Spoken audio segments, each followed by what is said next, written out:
Pray for it all you want, but he's not going to give it to you.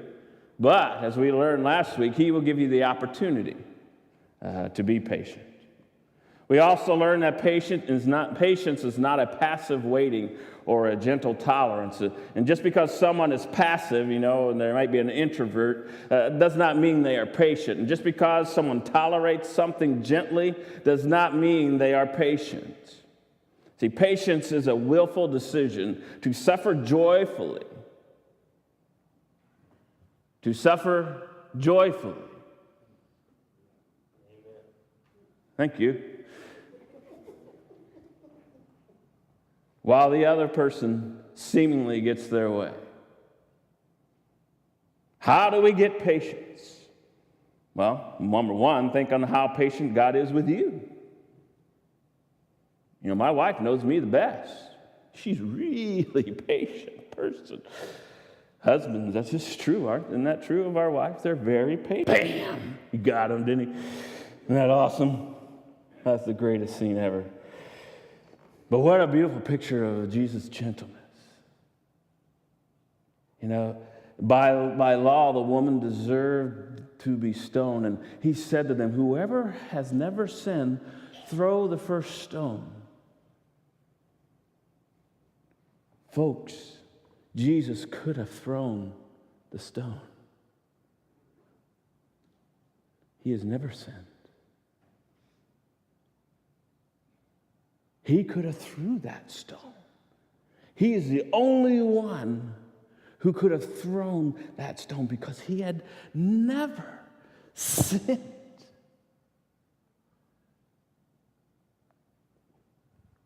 And what they were writing, there's some commentaries, which I really like.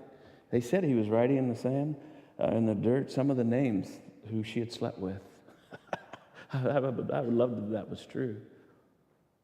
But he could have stoned her because he is the only one who walked this earth without sin. Let the person who has not sinned throw the first stone. And he could have done it. But what did he choose to do instead? He chose to be gentle because according to the law, and Jesus knew it, and those guys knew it that were holding the stone. According to Jewish law, she deserved to be condemned. She deserved to be destroyed. She deserved to be punished. And the people watching Jesus, everybody in the crowd other than the religious leaders, knew it. They knew she deserved to die. And public execution was entertainment. Imagine. That was entertainment. And you think our entertainment is bad? That was entertainment. And they cheered him on. If you want to watch the whole thing, they cheer on. Throw it harder. But Jesus is the only one who had a right, if anyone, to throw the stone. But he chose gentleness. And instead of that woman experiencing the wrath of God and being punished for her sin, Jesus said, "You little whore." I got your attention, didn't it? Now, what did he say to her? Where are your accusers? Didn't even one of them condemn you? Neither do I. Go and sin no more. See, Jesus didn't come to condemn the world. He came to save it. Jesus didn't come to destroy life. He came to give life. Jesus didn't come to punish people like all of us would like for him to do. Punish those evil people. You see what they're doing, God. They deserve all your wrath. That's what we think. Oh, we may not say it.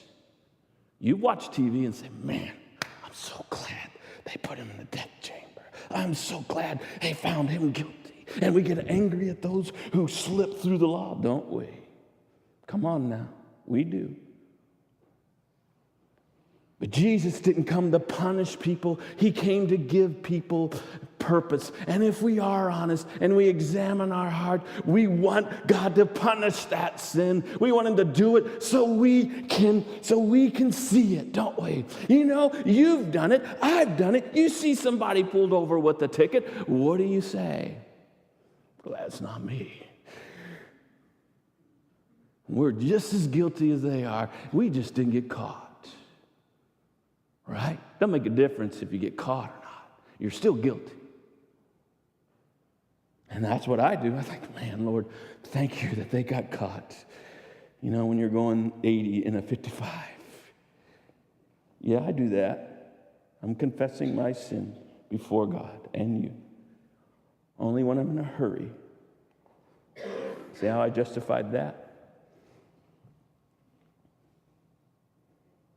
You know, we believe, we say things like, where's the cop when you need him? Have you ever done that? Where's the cop when you need him? See that? Where's the cop when you need him? People deserve to be punished. They deserve to be caught. They deserve to experience the wrath of God so I can see it. So I can feel good and know that God is at work and he still punishes evil because, boy, he sure ain't doing a whole lot of punishing of evil today, is he? And because he did these kinds of things, and because Jesus forgave this person, and no harm came to her, and we say that Jesus was weak and soft and spineless. The woman didn't get what she deserved.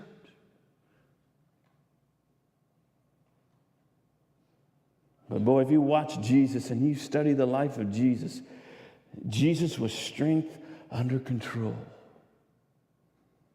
Do you know those kind of people? You've seen them. Jesus was strength under control. If you watch that little clip, he was calm and peaceful, when surrounded by a heated atmosphere, an atmosphere full of emotion. You've been a part of that? I read about people's lives on Facebook and look at the emotion they're expressing that's in their heart. I don't stalk people. I just read what they post. And I read all that raw emotion coming out of them. And when it's a highly emotional issue, and when it's an issue that brings heated discussion, Jesus remains calm. And in this particular case, Jesus remains calm all the time, and he remains peaceful. And Jesus had this soothing effect on those who got angry and otherwise were beside themselves. If you notice, he didn't belittle the Pharisees. He just said, hey, are you without sin? Think of the people you condemn. And I'll walk up to you with a rock and say, hey, throw it at him. Throw it. Are you without sin? Throw it at him. What would you do? You probably would drop the rock.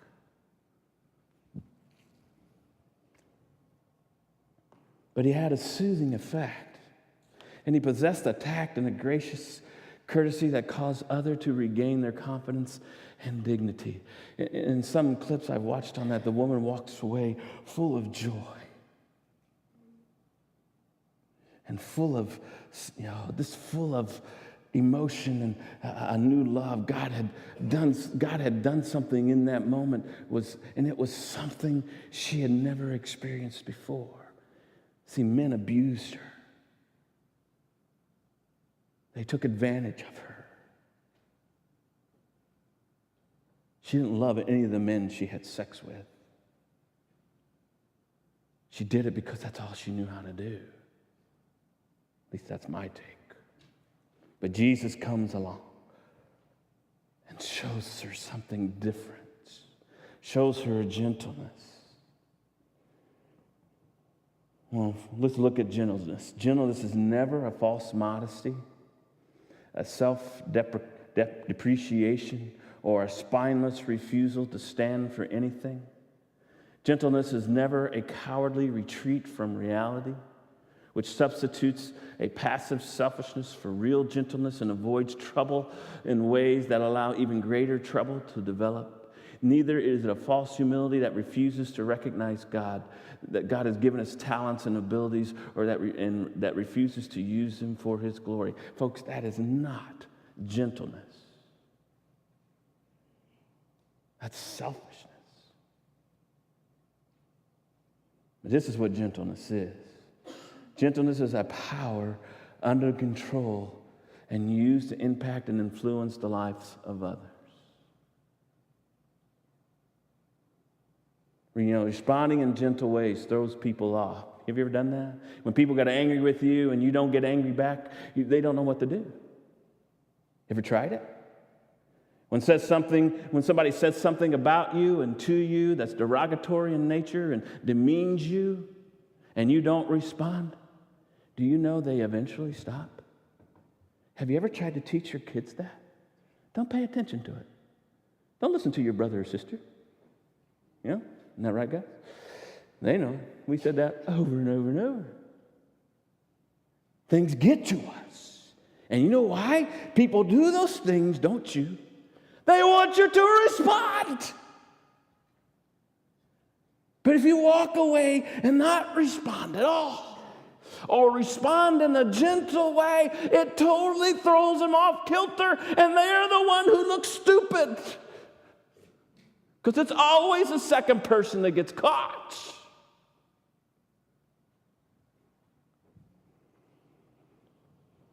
I remember a football game in Sydney, Ohio. We lived there for 17 years, and went to a high school football game, and guy was just cussing left and right and calling the ref names.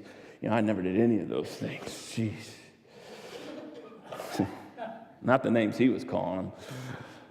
The guy was cussing left and right, and he was calling the refs names, and and I realized in that moment, and the refs couldn't really hear what he was saying anyway, nor could they hear me. But my kids could hear him. So I calmly turned around and asked him to stop, because I don't think my kids needed to hear those words at their age. They'll hear it when they get in 6th or 7th grade. You don't have to teach them early. It's in Christian schools too. It's in public schools. They use this. I've been in Christian schools, and I've heard kids cuss in Christian schools. So it's just not a Christian school versus public school or anything like that. So I said, my kids didn't need to hear those words at the age they were, and he went off on me. Everything he was saying to the refs, he was saying to me now. And I responded in a calm way, thank God, and said, "Sir, it's only a high school football game." And then he went off on me again, calling me the same names he was calling me before. And he went on to say harsher things at me. And I didn't move. I stayed there and I stared right at him. And I didn't say another word to him. I didn't stare at him the whole game. That'd have been creepy. But at the end of the game, he came up to me and apologized for his poor behavior and apologized to my kids for the words he had used. Proverbs 15:1 says, "A gentle answer deflects anger, but harsh words make tempers flare." That was a God moment for me. And obviously, I remember it 20 years later. And those of you who know me, I love a verbal fight. And in that moment, God took over everything. And I believe that man's life, part of him was changed that night. But what if I responded with harsh words? Who in the heck do you think you are? You have no right to say those words in front of my kids. Isn't that right, though? What if I responded with harsh words? I could have sliced him and diced him with words. I'm good with words. And I could have sliced him. Because I've done it all right. I talked myself out of 3 fights when I was growing up. So I was really good with words. So I could have sliced him up and diced him up and just really put in the knife and twisted it. And I would have felt really good.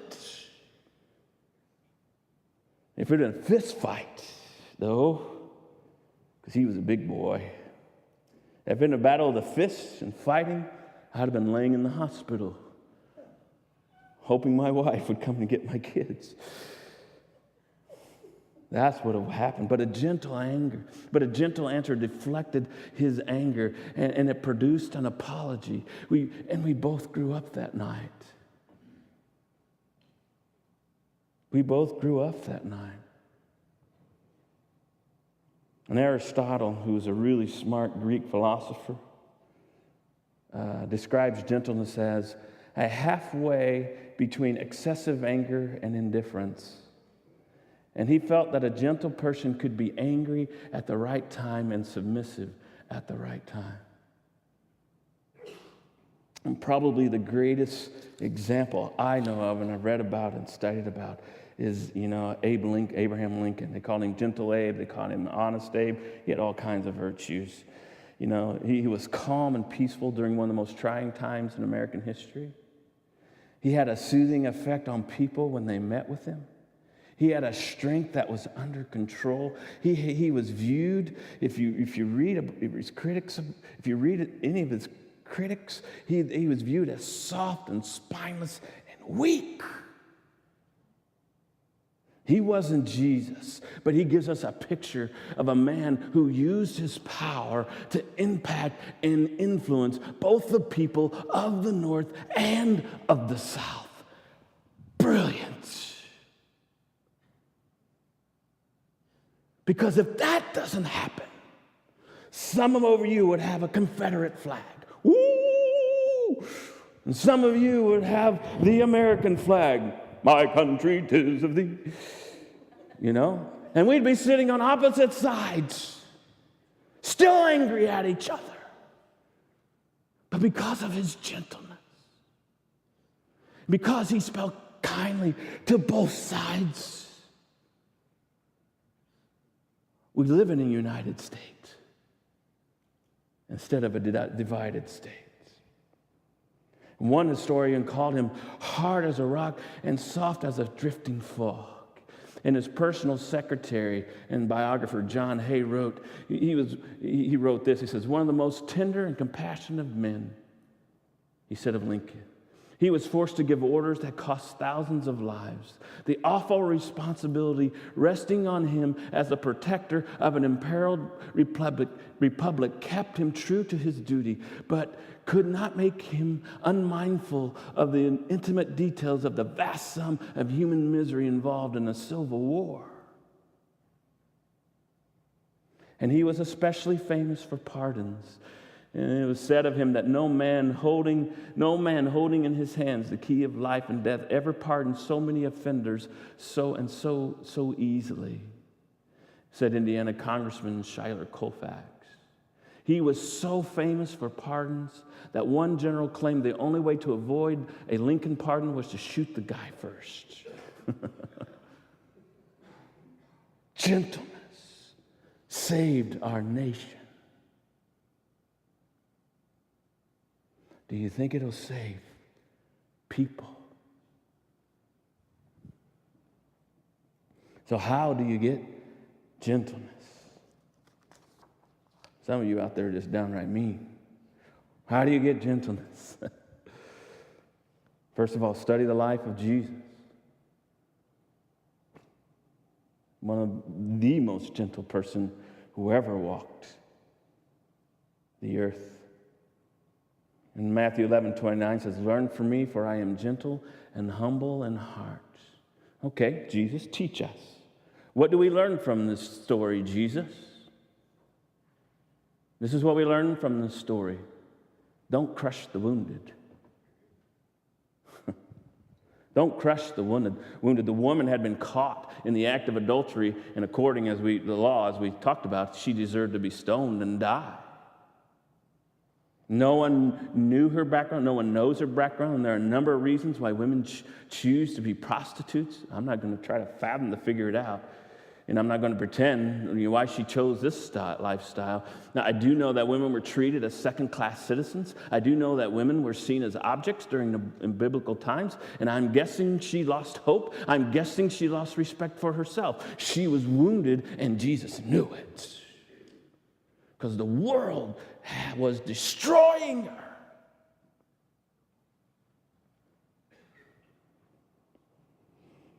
Jesus didn't point out her sin.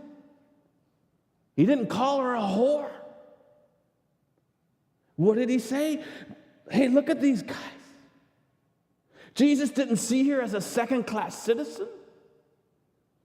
What did Jesus do? He simply loved her. And he forgave her. Go and sin no more. That sounds pretty harsh to me. What do you think? No, he was gentle. And Jesus in Isaiah 42:3a, the first part of that verse says, he will not crush the weakest reed or put out a flickering candle. I think he lived out that prophecy. See, every person you see in this room has been wounded. 100% of us in this room have been wounded. All of us in here have either been wounded physically, emotionally, or psychologically, or whatever Ali you want to put to it. All of us in here have been wounded. And every one of us in here and every person that you meet has a story. If we would just sit down and listen to it. There's a reason we act the way we do. I would explain who they are and why they are the way they are. We all have flaws and we all fall short of the glory of God. All of us in here have been wounded. And some of you have been crushed, saying, where's God at in the midst of all my life? But every person has a story. If you would just sit down and listen to it. Jesus knew her story. And what did he do? He showed compassion and he gave her hope. He loved her when no one else would love her. Do you know anybody wounded? Yeah, you do.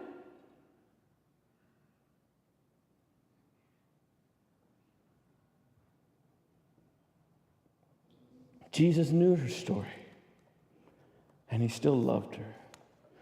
This past week, I don't know if you heard, if you watched CNN, you probably saw it, but there was a beautiful example of gentleness this past week in Atlanta. And it was on CNN, and about this lady named Antoinette Tuff, who saved 500 elementary students' lives, by her gentleness. A man came into their elementary school with 500 rounds of ammunition. He was going to kill every single kid in that school. I want you to listen to the gentleness in her voice. Hear the gentleness? She respected him.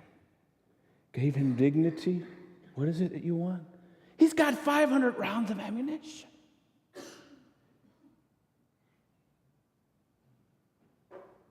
And she was gentle. And that gentleness saved 500 kids plus lives. Do you think it works? Yeah, I think so.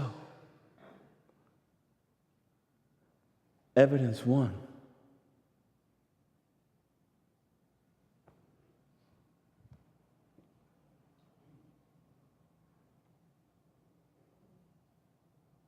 That was really a God moment. I'll never forget that.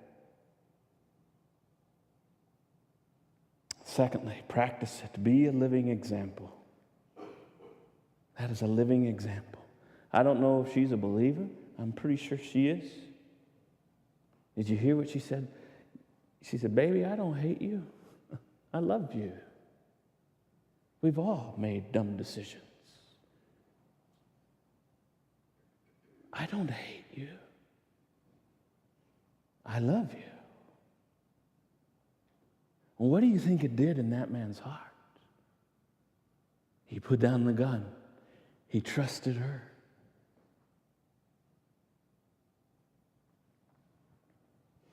Be a living example. Ephesians 4:2 says, Ephesians 4:2, Paul urges us to live a life worthy of the calling we have received. He calls on us to be completely humble and gentle.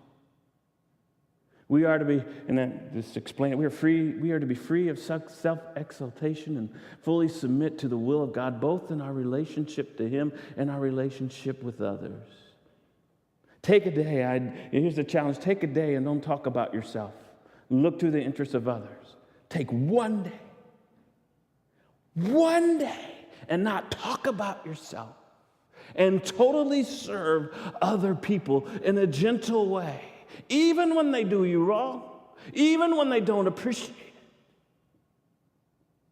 Colossians 3:2 says, Paul urges us as God's chosen people, holy and dearly beloved, to clothe ourselves with compassion, kindness, humility, gentleness, and patience. This shows that the fruit of the Spirit needs our cooperation. We have to cooperate with the work of the Spirit in our life. We can't just say, Lord, help me be humble, help me be gentle.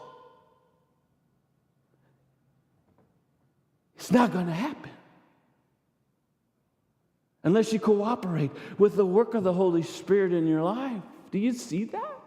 You cannot do it on your own. Put yourself in that lady's spot. I would have been under the table, freaking out.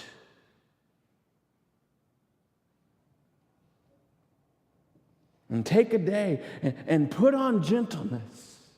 Be gentle in your responses to people, especially in times of conflict and heated moments. Anybody been in conflict ever in their life? Yeah? And those of you who haven't, you obviously live in your house 24/7.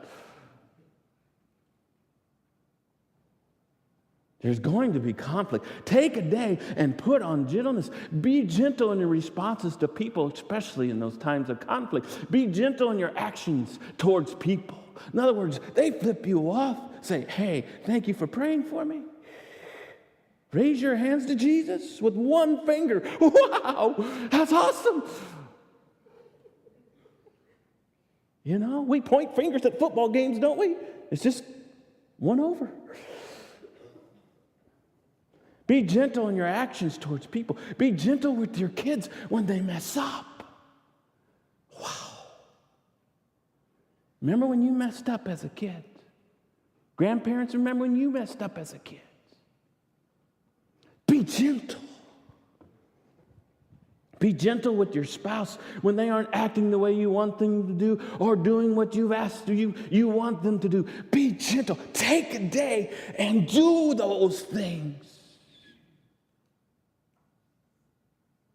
And I guarantee you, whoever you do those things to, it will change their life. This woman changed the life of 500 parents, kids of parents. Do you think it works? Yeah, I think it does. 2 Timothy 2:25, Paul tells the Lord's servant that those who oppose him, he must gently instruct in the hope that God will give them a change of heart and leading them to the knowledge of truth. And he's saying, gently instruct others. You can't change the way people think, but your gentleness, our gentleness, a gentle response, a gentle word gives God a chance to change their hearts. Isn't that what we want? Or do we want to be right? Or do we want their heart to change? Because when you encounter that person again, it's going to happen again and again and again. But when you respond in gentleness, it gives God an opportunity to change their heart. And that we follow Christ. What happened in that woman's life? Her heart was changed because of a gentle answer. 500 lives were changed because of a gentle answer. Do you think it works?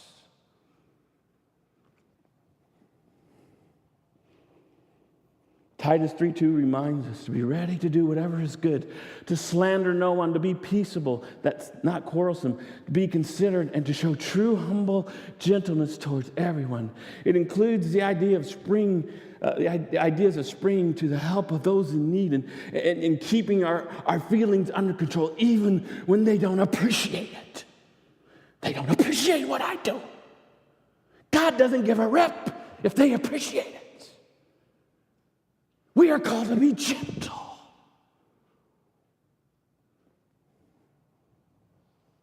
And he says, be ready to do good. Don't slander anyone.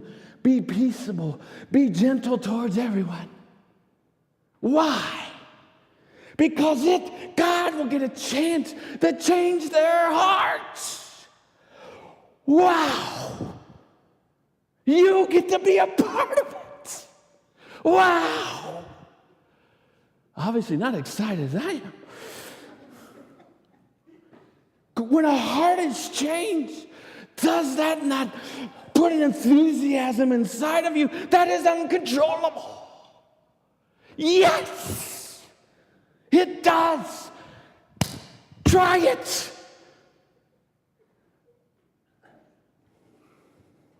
And then finally, 1 Peter 3:15 and 16. We are told to be prepared to answer everyone who asks us to give the reason for hope we have, and we are to do this with gentleness and respect. You need Jesus. I've heard that. Well, I'm not going to take him. Obviously, he hasn't affected your life. I've heard that. How gentle is that? What about, hey, you want to know the man who's changed my life? He has done amazing things in me. I used to yell at refs and totally embarrass my family. I used to do that. I was really good at my girls' soccer game the other day. I was like, yes. He didn't kick me out. That's what I said.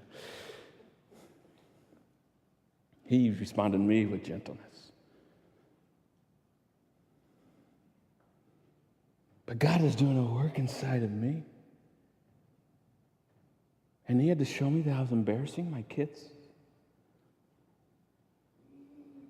Just like this man in the football stadium that I talked about earlier in my story.